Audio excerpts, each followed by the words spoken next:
வணக்கம். பண்டைய தமிழ் மருத்துவம் வைத்தியர் கார்த்திகேயன். இன்றைக்கான முக்கியமான டாபிக் என்னன்னு பார்த்தீங்கன்னா மழை நீர். இந்த மழையானது என்னென்ன செய்யும் சரிங்களா? பிரபஞ்சத்தில் ஜலம்ன்றது ரொம்ப முக்கியமான ஒரு ஐம்பூதத்தில் ஒன்று அப்படின்றத நான் உங்களுக்கு ஆல்ரெடி பதிவிட்டிருக்கிறேன். அந்த ஐம்பூதங்களில் ஒரு விஷயமான ஜலம் அது மழையாக பூமி முழுக்க பெய்யுது அப்படின்னு சொன்னாக்கா அது என்னென்ன நன்மைகள் செய்யும், என்னென்ன தீமைகள் செய்யும், அதை பற்றி தான் பார்க்க போகிறோம். நம்மளோட சேனல் சப்ஸ்கிரைப் பண்ணுங்கள், எங்களுக்கு ஒரு மோட்டிவேஷனாக இருக்கும். அண்ட் தென் யாருக்கு இந்த விஷயத்தை தெரியப்படுத்தணுமோ, யாருக்கெல்லாம் இது தெரிய வேணுமோ அவங்களுக்கு டெஃபினட்டாக ஷேர் பண்ணுங்கள். வாங்க வீடியோக்குள்ளே போகலாம். மழை நீரில் நனைதல் ரொம்ப ரொம்ப நல்லது சரிங்களா? அதே போல் முதல் மழையில் நனையக்கூடாதுன்னு சொல்லுவாங்க பெரியவங்க. மழை காலங்களில் தலைக்கு தேங்காய் வைக்க சொல்லுவாங்க.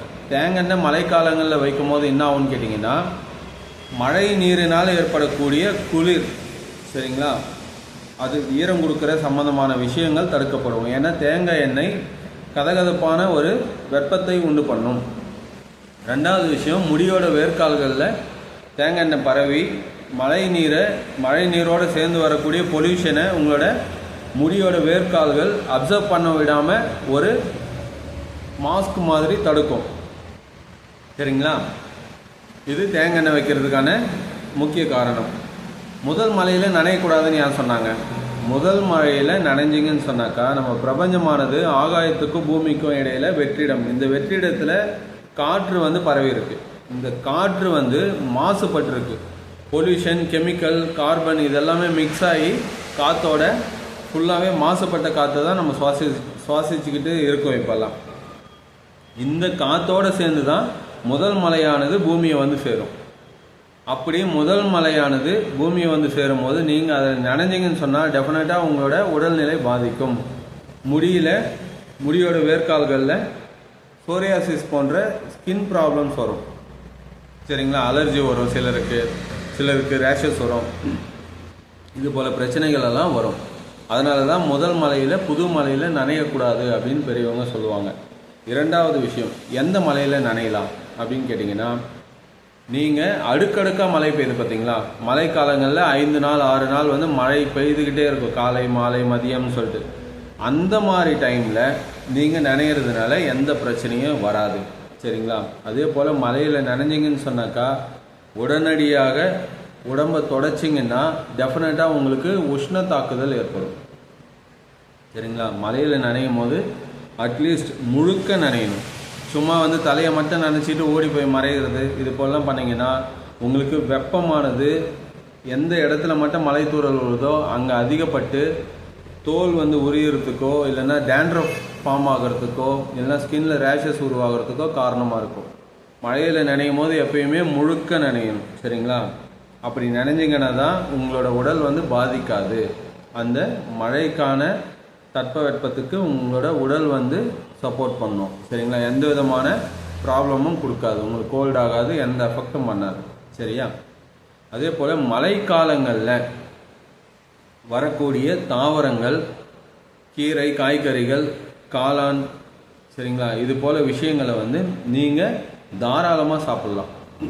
ஏன்னா அதில் இருக்கக்கூடிய கெமிக்கல் எல்லாமே அந்த இலையின் மேலே, அந்த தாவரங்கள் மேலே படிந்திருக்கக்கூடிய கெமிக்கல் எல்லாமே வாஷ் பண்ணப்பட்டு சரிங்களா, கழுவி எடுக்கப்பட்டு ஃப்ரெஷ்ஷாக புதுசாக உங்களுக்கு கிடைக்கிறத நீங்கள் சாப்பிடும் போது நல்ல ஒரு ஆரோக்கியம் கிடைக்கும் சரிங்களா? மழைக்காலங்களில் பண்ணைக்கீரை அப்படின்னு சொல்லி ஒரு தாவரம், ஒரு செடி வளரும். அது கீரை வகைகளில் மிகவும் அற்புதமான சக்தி வாய்ந்தது. இரும்பு சத்து ரொம்ப அபாரமாக இருக்கிறதுல. அந்த கீரையை நீங்கள் மழைக்காலங்களில் சாப்பிடும் போது உங்களோட உடல் மேம்படுறதை நீங்கள் நல்லா பார்க்க முடியும் சரிங்களா? மழையில் நீங்கள் தொடர்ச்சியாக முதல் மழை தவிர்த்து நீங்கள் தொடர்ச்சியாக மலைகளில் நனைந்து விளையாடும் போது உங்களோட உடல்நிலை அற்புதமாக செட் ஆகும். யாருக்கெல்லாம் வாய்வு பிரச்சனை இருக்கோ அந்த வாய்வு தணிஞ்சு உடல் ஊதல் அந்த வியாதி போய் உடல் மெலிந்து காணப்படும் சரிங்களா? சரும நோய்கள் தீரும் சரியா? கண் பார்வை தெளிவடையும். இதெல்லாமே நடக்கும். இது எப்போன்னு கேட்டிங்கன்னா முதல் மழை தவிர்த்து நீங்கள் மலையில் நனைஞ்சு விளையாடும் போது இந்த மாதிரி பெனிஃபிட்ஸ் எல்லாமே கிடைக்கும். இது எல்லாமே முழுக்க முழுக்க அனுபவபூர்வமான உண்மை சரிங்களா? அதே போல் நிறைய ஜலத்தை வச்சு நிறைய பதிவுகள் இருக்குது. நான் உங்களுக்கு மேலும் அடுத்தடுத்த பதிவில் உங்களுக்கு நான் சொல்கிறேன். ஸோ மழைக்காலங்களில் இது போல் யூட்டிலைஸ் பண்ணிக்கோங்க, உங்களுக்கு டெஃபினட்டாக ஒரு பெனிஃபிட் கிடைக்கும். அதே போல் மழைக்காலங்களில் மழை தண்ணீரை பிடித்து வைத்து அதை பருகக்கூடாது, சரிங்களா? நான் சொன்ன மாதிரி அடுக்கு மழை பெய்யும் போது அடுத்தடுத்து வரக்கூடிய மழை தண்ணீரை டைரெக்டாக வந்து ஒரு பாத்திரத்தில் எடுத்து அதை வந்து குடிக்கலாம். பட் வந்து ஒரு ஓட்டு மேலேயோ வீட்டு மேலேயோ விழுந்து வர அந்த தண்ணீரை பருகக்கூடாது. ஏன்னா அதில் முழுக்க பாய்சனஸ் இருக்கும், சரிங்களா? அதில் வந்து பாக்டீரியா இருக்கும், வைரல் இன்ஃபெக்ஷன் ஏற்படும், அதில் கழிவுகள் எல்லாம் கலந்து வரும். ஸோ அது மாதிரி வந்து பருகக்கூடாது. இதுதாங்க இன்றைக்கான பதிவு. அடுத்த ஒரு நல்ல பதிவில் பார்க்கும் வரை நன்றி.